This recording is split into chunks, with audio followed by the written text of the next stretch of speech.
Foreign ministers from NATO member countries are continuing talks in Turkey with the conflict in Ukraine at the top of the agenda.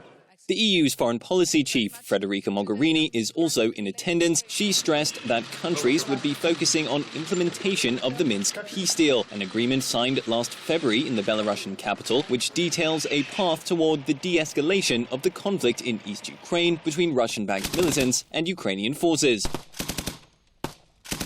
We'll discuss this morning at the ministerial, and I will discuss with the ministers myself, the different crises we have around us, from the ones at the east, still the situation in Ukraine and the tensions with Russia, the way to implement on our side the Minsk agreement and the support to the OSCE.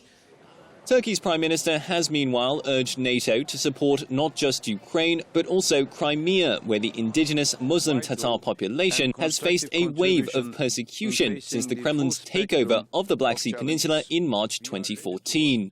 He told delegates, Ukraine should be supported so that it can better provide security to its own people.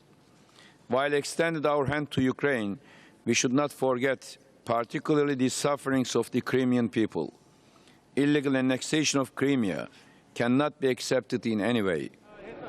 The US-led military alliance is focusing on ways to support Ukraine and the former Soviet region with the aim of combating any future Russian threat.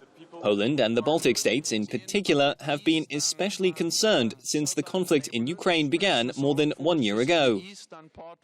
NATO has increased its military presence in the eastern part of our alliance, including the Baltic region, as a direct response to the behavior of a more assertive Russia and a Russia which is responsible for aggressive actions in Ukraine by illegal and illegitimate annexation of Crimea and to destabilizing eastern Ukraine.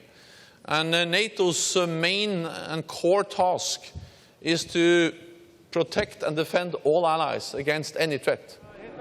The NATO foreign ministers meeting will also focus on instability on the alliance's southern flank, ranging from the Islamic State in Iraq and Syria to turmoil in Libya.